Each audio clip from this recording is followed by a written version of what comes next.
Kraft presents The Great Gildersleeve. The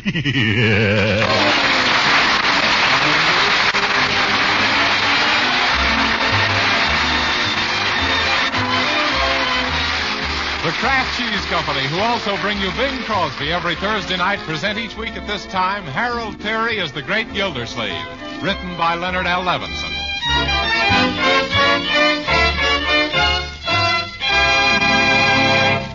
We'll hear from The Great Gildersleeve in just a moment. But first, let me pass along an economy tip to you housewives. You're trying to hold down the cost of your dinner main dishes. Well, you know macaroni and cheese is a fine, thrifty main dish. But do you know this? With the product called Kraft Dinner, you can make grand macaroni and cheese thriftily and make it in just 7 minutes cooking time. You see, every package of thrifty Kraft Dinner contains a special quick-cooking macaroni. Also, some Kraft Grated, which lets you sprinkle the cheese goodness through and through the fluffy macaroni. In a jiffy, you have a delicious, economical main dish. When you're in the food store, it's smart to buy several packages of Kraft Dinner, for the family will want Kraft Dinner macaroni and cheese often. Tomorrow, ask for Kraft Dinner.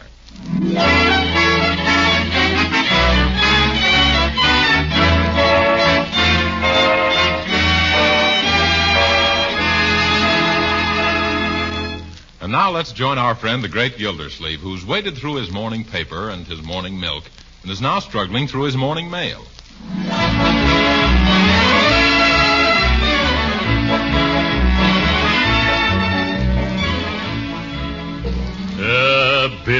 Bills, nothing but bills. Well, here's a postcard. It says, be thin as a leaf by boiling your beef. From some dietetic advisor? No, Marjorie, it's from the Sultan's Delight Turkish Baths. Well, a letter from the manager of my old rubber plant, the Gildersleeve Girdle Works. What do you know? It's been converted into a factory to repair barrage balloons. Gee, that certainly is a big change, isn't it, Unc? Oh, not much, Leroy. After all, they're still putting blimps into shape again. Or am I stretching things a little? What does he write, Uncle Mort? He says they've made the mistake of inflating a big balloon inside the factory. Jeepers, did it cause any trouble? I'll say it simply raised the roof. Oh, here's what I've been waiting for. It's from the State War Savings Administrator. The pins and the stickers I sent for. Here are your pins, children. Oh, this is cute. Yeah, what's it for, Unc? Well, I've been investing part of the income from your estate in war bonds and doing the same with my income. Now, we're all full-fledged members of the 10% Club. The 10% Club? What kind of a club is that? Leroy, it's the club that's going to help give the Axis a beating. Look, they sent us stickers to put up in our front window, too. Oh, yes. We're buying at least 10%. Uncle Mort, you have 2 stickers. Sure. I forgot to tell you, we're investing 20%. Well, this tin is certainly what the well-dressed American will wear this summer. Gee, Unc, you've got one left over. Can I have it for my pajamas at night? Yeah. No, Leroy, that one belongs to Bertie. Her 10% is deducted out of her paycheck each month. Oh, Bertie! Yes, Mr. Gildersleeve. You want a spot of black coffee? No, Bertie. I've got a spot of red, white, and blue for you. Here's your 10% club pin. Well, thank you, sir. Don't thank me. Thank Uncle Sam. Or rather, Uncle Sam thanks you. No need to do that. I'd like to be over there playing the Stars and Stripes Forever on that Hitler's head with a skillet. Yeah. But if I can, I'm going to use some of my dough for bomb dumplings to go with his cooked goose. That's the right spirit, Bertie. As I said to Judge Hooker, oh, my goodness, I'm late for the office. Where's my hat? Under your arm, Unc. Oh, I see. Then where'd I put my briefcase? On your head. Oh! Hey, goodbye, everybody. Bertie, don't forget to take this umbrella stand out of the hall, because someday somebody's liable to trip over it. So long. Oh, poor Uncle Mort. You better remove that stand, Bertie. We wouldn't want him to hurt himself. No, at least not until after Father's Day. What's that got to do with it? Well, gee, we've bought him a super-duper present on account of he's been just like a father to us. Leroy, that was to be a surprise. Oh, I forgot. Now, Bertie, you got to promise you won't breathe a word about the present for the present. Well, how can I when I don't know what it is? Well, it's just what he's been wanting. A great big easy chair. Yes, sir, a green leather club chair. Oh, Marge, now you've given it away. Bertie, you got to keep this in confidence. Oh, don't you worry. I's the biggest confidence woman you ever seen.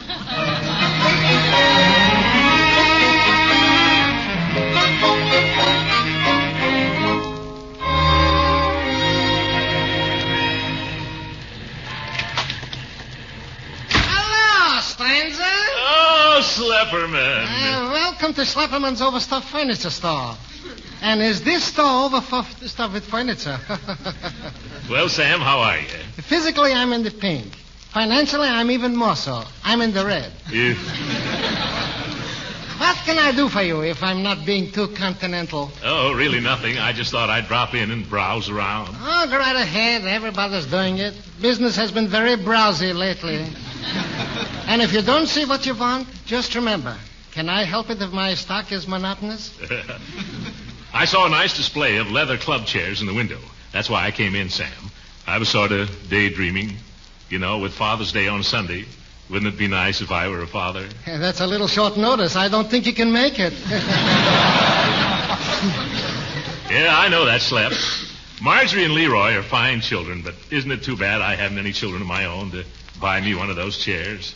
I suppose your kids are pretty good to you. Oh, sure. All 8 of them. They're so good to me on Father's Day that I'm broke for the rest of the month. You mean they buy you a present and then charge it to you? Oh, no. They borrow the money from me beforehand. Look, Guilty, if you had kids, they'd do the same thing.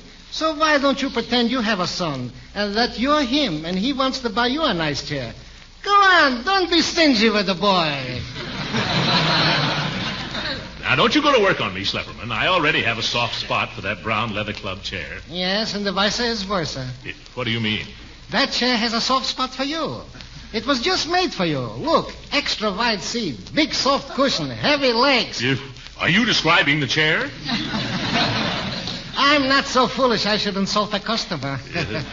Go on, sit in it once. It's free. Yeah, all right, Sam. Yeah, that certainly looks cozy. Yeah. This is like floating in the ocean, only not so wet. How much do you want for this chair? $67.50, and that's my rocky bottom price. But, Sam, this chair hasn't got a rocky bottom. You got me. $65. $55. Oh, no. You can have one of the red ones or a green one for $55. But the brown one costs me more. Why is that? The manufacturer has a whim. Yeah. But I don't like green or red chairs. They remind me of traffic signals, and that makes me mad. Okay, Guilty old pal. I'll let you have the brown one for $60. Yeah, $60, eh? All right. Send it up to my house tomorrow. If I'm not, say, I just remembered. There's a chair exactly like this one in the window for $60. Sure, Guilty. $60 is the ceiling price. And how can I cover my overhead if I don't hit the ceiling? You got me.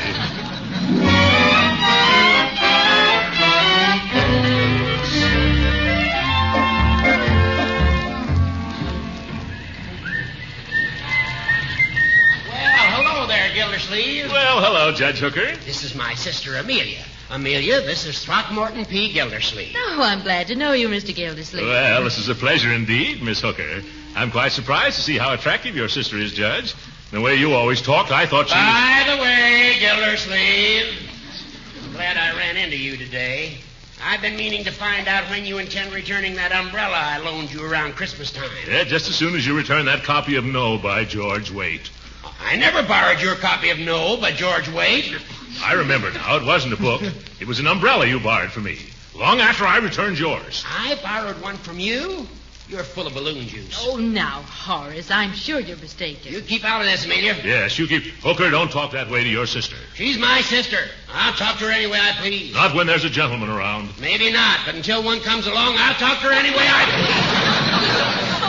Are you hinting that I'm no gentleman? I'm hinting that you're a big fat fool. Judge, now you're hinting below the belt.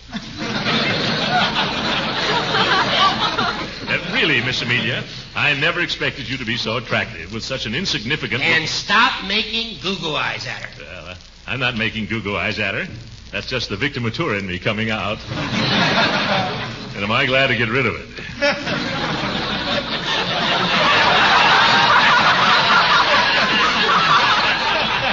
Hey, goodbye, Miss Amelia. I hope I see you in better company the next time. You better return my umbrella, you deadbeat. Oh, quiet, Horace. My goodness, let that nice Mr. Gildersleeve keep it. You got 2 umbrellas in the closet downstairs. Oh, no. Oh, yes. One with a gold handle and the other with a broken rib. Oh, great Scott. Well, what's wrong? That broken one is Gildersleeve's, and the gold handle one is the one I loaned him. Well, Horace Hooker, shame on you.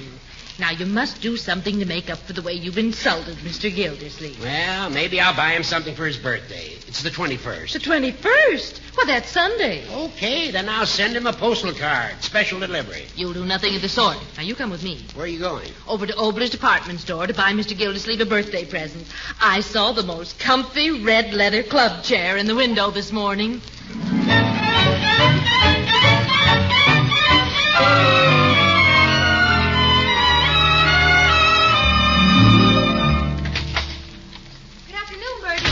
Miss Marge. Hello, Leroy. Hiya, Bertie. Uncle Mort home yet? No, but his chair is.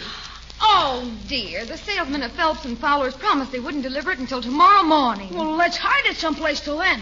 How about your room, Bertie? My room? Why, it's so small I have to do my setting up exercises sitting down. Even have to open the window to throw my chest out. Well, let's see the chair. Oh, that's not the right one. No, this one's brown. And we bought a green one. Oh, jiggles, Uncle Mort. Oh, dear, what'll we do? I'll sit down on a chair, and you children sit on me, and that'll hide it. Is anybody home? Well, don't bother to answer if you're not. Oh, there you are. Oh, hello, Dottie. We thought you were Uncle Mort. Oh, now, how could you make a mistake like that? I don't look anything like your Uncle Mort, even in these slacks. Or do I? Well, look at that pretty chair. We bought it for Uncle Mort for Father's Day, and it came a day too soon, and it's the wrong color. I'm just petrified that he'll come home any minute and find it. Well, then, look, why don't you bring it over to my house and keep it there until you can change it? Oh, well, thank you, Dottie. I'll phone Phelps and Fowler from there and ask them to bring the green one. Come on, Leroy, let's take it out the black chair. That must be your uncle now. Now, you folks hurry. I'm coming. Save electricity. How do? I'm from Phelps and Fowler. I got a green leather chair for Mr. Gildersleeve. Man, that's service. Sit it right here in the hallway. Okay. Will you sign for it, please? Can I just initial it? Certainly. All right. BLC. That stands for Bertie Lee Coggins. I better write that underneath. Now, you go over to the Dobson's house next door and pick up that brown chair that was brought over there by mistake. Well, this is the first I've ever heard of it. Uh-oh, here comes trouble. Oh, good afternoon, Bertie. Hello, Mr. Gildersleeve. Excuse me a moment. I'm just going to show this gentleman where the Dobsons live. Just walk this way, mister. Sure. He couldn't walk the way Bertie does to save his life. Now, what's this blocking it? Why, it's my chair. Oh, that Schlepperman. I told him I didn't want a green chair. Wait till I get hold of him. Of all the stupid mistakes, sending me a green chair when I distinctly said hello. Is this Schlepperman? It ain't Joe Lewis. Sam, this is Gildersleeve. You know that brown chair you sold me? Yes? I just arrived home and found it here, and it's green. There must be some mistake. Yeah, I'll say, and you better come right over and correct it. Okay, guilty old friend. I'll be there in 3/6 of a jiffy. But I can't understand it. That chair is not supposed to turn green until next spring. Yes, it is.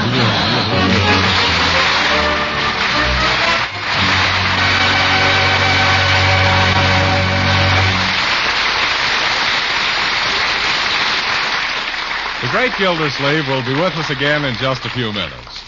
Meanwhile, let me tell you homemakers how to do a little sleight of hand performance in the kitchen. It's how to make delicious macaroni and cheese with magic speed. You do it with a product called Kraft Dinner. Out of the Kraft Dinner box, take the special Kraft Dinner macaroni and cook it in boiling water not more than 7 minutes. Then drain off the water, add a little butter and milk. And with the Kraft grated that also comes in every Kraft Dinner package, sprinkle the cheese flavor through and through. In as little time as it takes you to make the coffee, you have a grand money-saving main dish ready. Macaroni and cheese that the whole family will go for, cooked in only 7 minutes. It does seem like a sleight of hand trick, doesn't it? Well, get set to do this kitchen magic real soon. Tomorrow, ask your food dealer for Kraft Dinner. Better get several packages because the folks will love Kraft Dinner macaroni and cheese.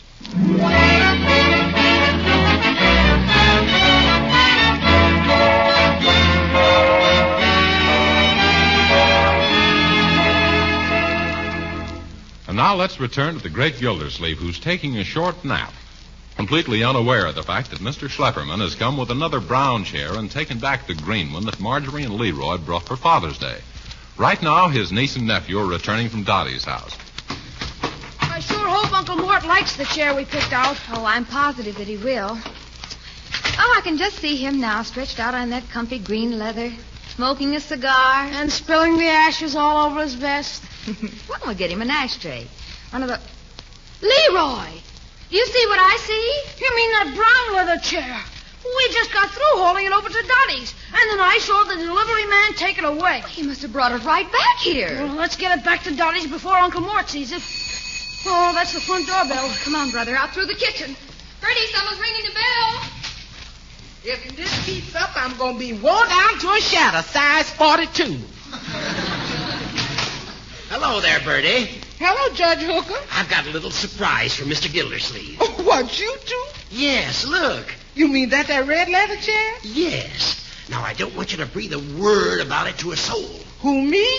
Don't you worry. Alongside of me, the Sphinx is just another Gracie Allen. Help me carry it in.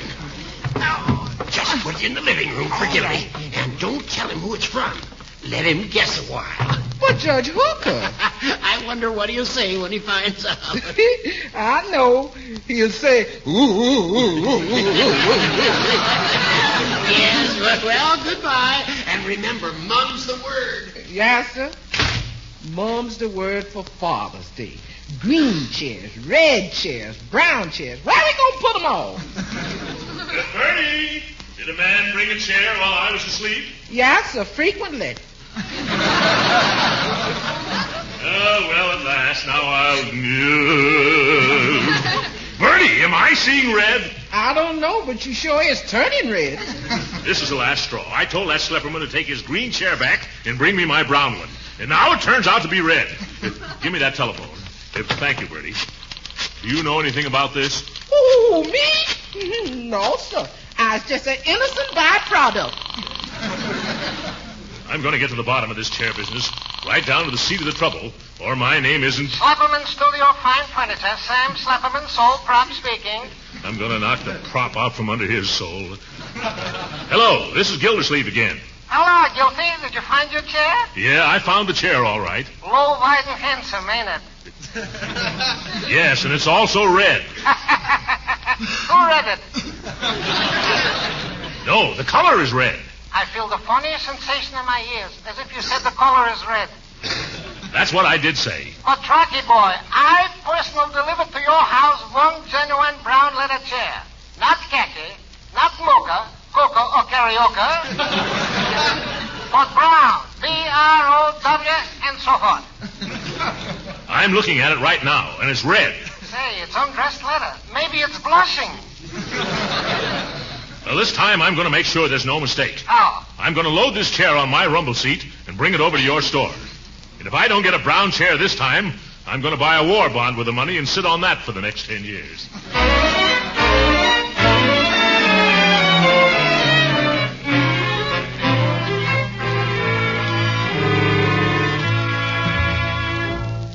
How come you bringing back this chair? Lady, when I took this brown chair back to Phelps and Fowler, the boss told me it ain't our chair at all. Well, then leave it here, mister. Chairs has been floating in and out this house like a flood in a furniture factory. Okay. Yeah, there you are. Bye. What we ought to do is give them all to the government. 3 chairs for the red, white, and blue. Bertie, I just found I made a mistake. Mr. Gildersleeve's birthday is July 21st, not June 21st. Yeah, but you needn't to rush back to tell me. I knew that all the time. No, I came back to get that chair. I'll just take it home and keep it there for a month. Well, you might as well, 'cause chairs is the mostest thing we got plenty of. Thanks. Now, remember, we're still going to keep it all secret. Don't worry, I'll zip my lip. Thank you. I've got to hurry so I won't run into Gildersleeve. Funny. I guess my eyesight isn't as good as it used to be. I'd swear this leather looks a lot more brown than it does red.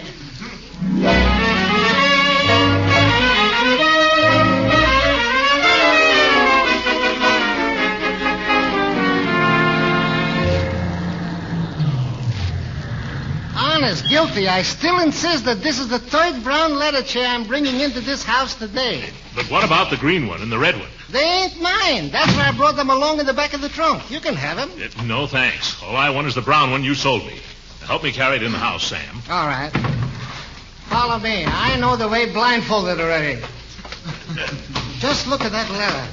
Comes from only the most contented cows. I suppose the springs are very helpful, too. Careful going around the umbrella stand, Guilty. Yeah, I know. I've been here before. All right, you can set it down now, Sam. See? I'm a little tired. And why not? It's pretty hot for July, isn't it? It's still June, Slepperman. I know it, but it's even hot for July. You care for a bottle of root beer? I don't mind, if you'll be so kindly. Yeah, come on in the kitchen. We'll get it ourselves. Okay.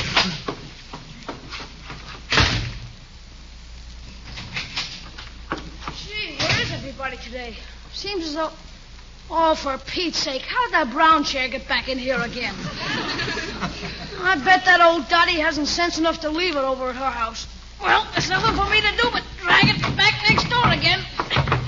Next time I'm going to attach an outboard motor to it. Come on, Cher, let's go. No, Sam. I keep telling you. Those red and green chairs are not mine. But, Guilty, what happened to the two other brown ones? I don't know. You can see for yourself that I've only got that... Where's the chair we brought in here just now? Why ask me? I was in the kitchen with you drinking. Root beer, remember? That's right. Let's look around. It couldn't have walked off, could it? I don't know. Maybe it was a discontented cow after all. By George, I've heard of disappearing beds and fading wallpaper. But this is the first time I've ever seen a vanishing club chair. I wouldn't have believed it if I hadn't seen it with my own eyes. And now that I don't see it, I still don't believe it. It's nowhere around here. There's only one thing to do. Hand me that telephone. Here you are. What are you going to do? Call the police. A good idea. The lowlife who did this should get the chair. Should. He did.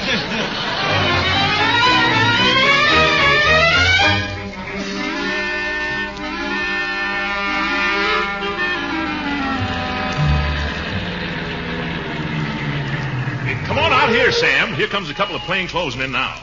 Just stay where you are, Gus. I won't be long. Okay, Lieutenant. I'm in no hurry. Are you from headquarters? Yes. Which one of you gents is Throckmorton P. Gildersleeve? A fine detective. Him, of course. Oh. Well, I'm Lieutenant Miller of the burglary squad. I was on my way to the station when I got a radio call to stop here. What's the trouble? Great big leather chairs. They do tricks. Yeah. Tricks? What kind of tricks? They keep changing colors, rushing in and out of here, disappearing into thin air. Yeah, look, mister, you don't need a detective. You need glasses. Oh, no. He's had a couple of glasses already. Yeah. But it was only root beer. No. Lieutenant, you don't understand. If somebody stole a chair right from out under our noses while our backs were turned. Yeah, it sounds impossible. Maybe, but this is a case where the truth is more than fiction, stranger. Can you describe this chair? Let me see. It had a zoot seat. With a sack back. And a stuffed tuck. And it sold for $60. Now, come on, cut out the horseplay. What was the style, color, material, and size? It was a brown leather club chair, the same size as me, a 48 stub. Well, if someone walked out with it, we shouldn't have any trouble tracing it. Have you asked the neighbors if they saw anything suspicious? Oh, no, I haven't. Well, suppose we try a few. All right, we'll ask the neighbors. Let's start with the Dobsons next door, huh? Say, Guilty, this is exciting. Don't you feel just like the Tin Man? No, I guess you don't. Do you think we should look for footprints, Lieutenant? You mean on the sidewalk? What do you think this is, Grauman's Chinese? My, he's a regular salary queen. And now remember, be sure you let me do the questioning. Yeah, all right. Come on, I haven't all day. Hello, Mr. Gildersleeve. Yeah, hello, Dottie. This is Lieutenant Miller from the police department, and Mr. Slepperman. From the furniture department. Have a guard. We're investigating a chair which disappeared from our house. Oh, do you mean a big brown leather club chair that was delivered there just this afternoon? Well, no, I haven't even heard about it. What does it look like? Well, it looks like, let me see. It looks exactly like both of those brown chairs in your hallway. Oh. All right, young lady. Start talking. No, Lieutenant, don't get her started talking.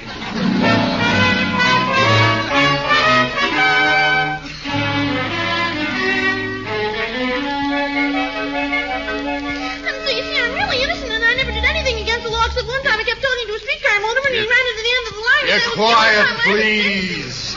I wish they'd ration her gas.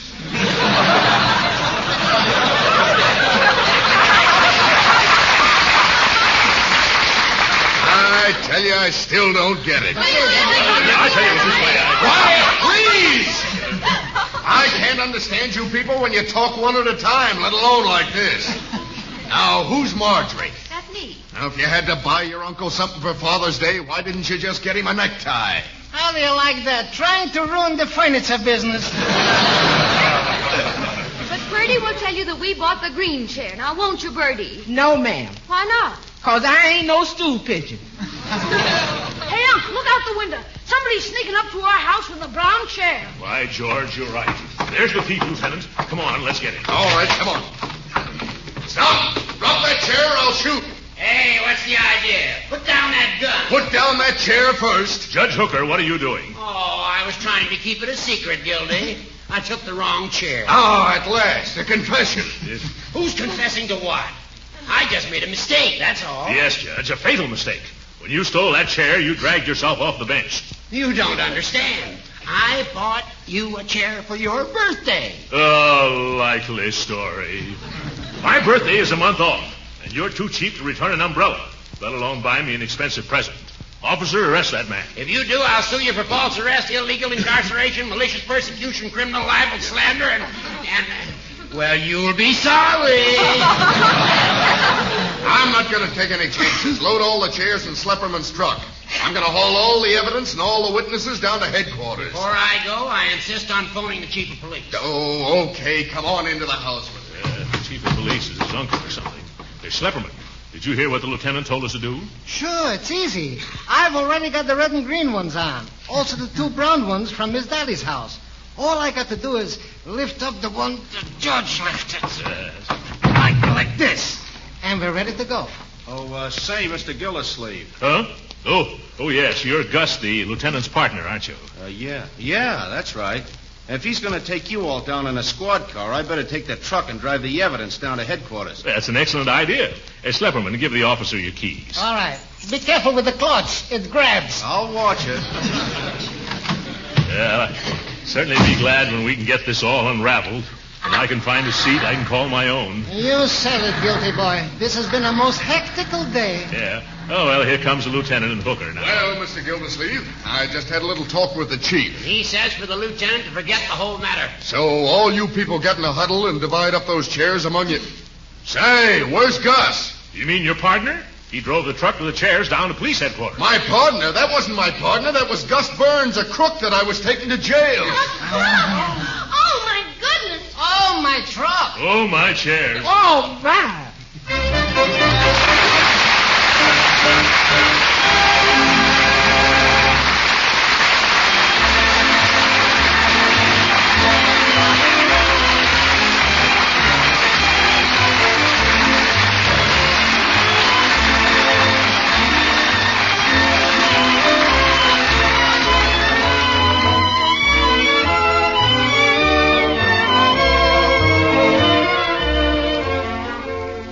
But, Lieutenant, what I can't understand is that you letting that chair snatcher sit in that squad car unguarded. Well, I had him handcuffed to the wheel. I can't imagine how he got away. Did he ask anyone here to give him a key or a file? No, I no. No, sir. The only thing the man asked me for was a hairpin. Oh! Good night, folks.